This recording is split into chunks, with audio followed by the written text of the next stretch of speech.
stocks our strategists feel are poised to deliver positive returns are featured now in their top stock picks of the week. Welcome to this week's top stock picks, where two Zacks strategists each pick their top growth stock, usually a Zacks #1 rank stock. And I'm Kevin Cook, and I'll be doing Super Microcomputer. All right, let's look at the chart of Super Microcomputer, and we're asking the question, is this just part of the AI bubble? I mean, last Q4 of 23, the stock is trading, back and forth across 300, and then just a moonshot here into March. The stock's up 300% from 300 to 1200. Now we pull back, lots of volatility. And, part of the volatility is, hey, this was just a $300 stock, and now it's AI mania bubble territory, trading over 1,000. So it's getting whipped around, but you're seeing buyers come in around this 680 level, we'll call it, sort of a double bottom, 670, 690.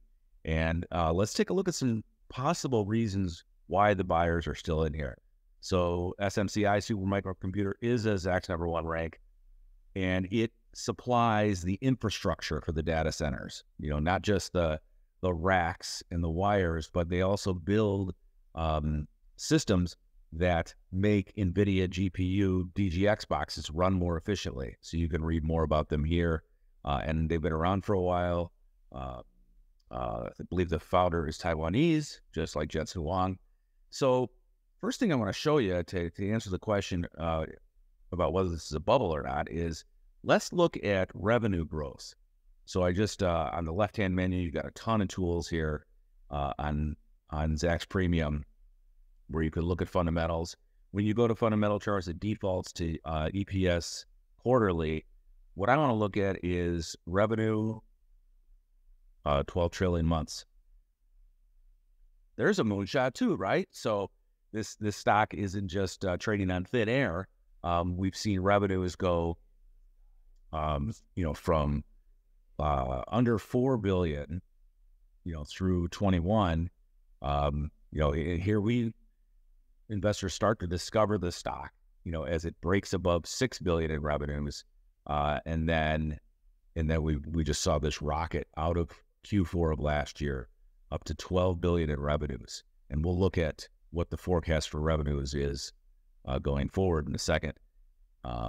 In fact, we'll just go over there right now. So over on the left-hand menu, we want to go to detailed earnings estimates. This is where we can see EPS changes and revenue changes in the estimates. And the Zacks rank is based on how EPS estimates are being moved by analysts on Wall Street.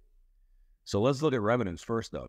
So I mentioned that cross above 6 billion in revenues for last year, and they're on the June fiscal year. So, but it was 7 billion. The company's going to grow 110% this year to June here of this year for their fiscal 24, to nearly 15 billion, 109%. So the demand is there, just like the demand is there for NVIDIA GPUs. The demand is there for the infrastructure companies who know how to do all the connecting in the data centers and customize it for a corporation, for an enterprise, for a university, for a research institute, for a supercomputer. And that's what they do. So, and then even for next year, analysts have already bumped, looking for 60% growth on top of 110%, do the CAGR there, but we're looking at 24 billion next year. So the market cap of Supermicro is about, let's say, 45, 46 billion. So even if we call it 50 billion, right?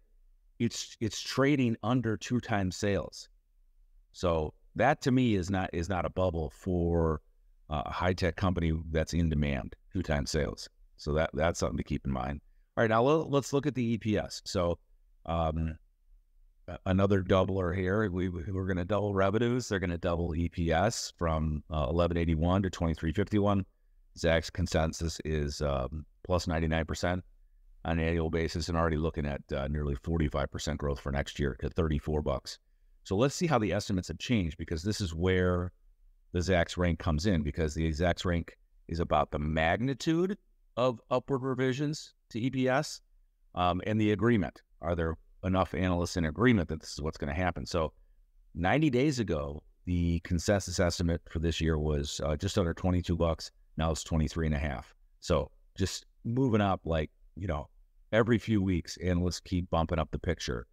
And next year has moved from $25 up to 34. So that's why Supermicro is a Zacks number one. And, and they keep delivering, not huge beats. But I think that the problem was with the last quarter, let's go back to the chart here, is that everyone, let's see here, here's that earnings report here. Everyone was expecting them to pre-announce, and that's why the stock dropped here, actually. So they had a pattern like in January, they pre-announced their numbers, and their numbers were blowout, and their guidance was blowout. And so when they didn't do that in April, they tanked the stock like 23% in one day. And it's almost come up and filled that gap. And then on the actual earnings report, the good news here for Supermicro bulls is that, they took it down again because maybe the guidance wasn't as spectacular as Wall Street wanted, but the stock is not, let's see what the low was here. The low was only 700 on the day after earnings, not taking out this, 680 level. So that's encouraging for bulls. And so overall, I think you're looking at 2 times sales with this kind of growth, as a satellite of something like NVIDIA, where the GPU demand is off the charts. Enterprises cannot get enough GPUs. That means Supermicro's skills will be in demand. And so that's why I think you can buy it here, say around, 700 to 800. All right, thanks for joining me into this dive in whether Supermicro computer is in an AI bubble or not. Next up is Dave Bartosiak with his top stock pick for the week. All right, Cooker, thank you for that top stock pick of the week. Dave Bartosiak here, and I've got a number one for you. It is Zacks ranked number one strong buy, front door, ticker FTDR. Here on Zacks.com, you can see why I like it. In addition to the favorable rank, it is a B for our Zacks value style score, A for growth, B for momentum. Help it round out with a VGM composite score of A. The building products miscellaneous industry is in the top 13% of our Zacks industry rank. Coming off a nice beat, 115% upside surprise there. Already got a positive earnings ESP heading into next year. Take a look at these PEs here for the value folks out there. 14.28 times earnings. Take a look at the industry average, 42.2, or the broad market S&P 500, 20.97. Any way you slice it, things are looking relatively inexpensive.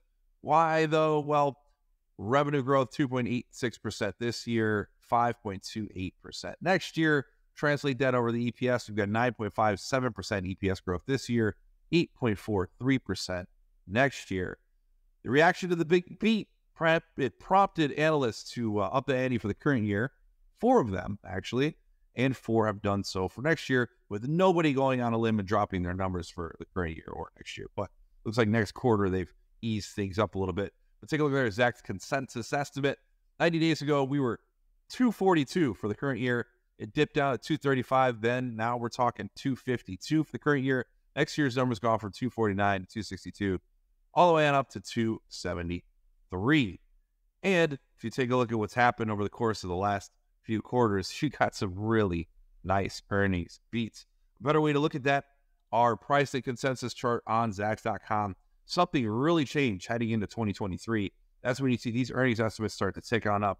The big beats coming on in. And this, my friends, is what you really love to see. This is divergence between earnings estimates and the actual stock price. So earnings estimates have continued to tick on up while the stock price has remained muted and to the downside. So that split between the two of them, that, my friends, is what opportunity looks like. And that's why I have Zacks ranked number one strong buy front door as my top stock pick of the week. Also happens to be in Surprise Trader where we're up over 15% on it. You would have known that if you were a Surprise Trader. All right, everybody. So thank you so much for checking us out here at Zacks.com for our top stock pick of the week.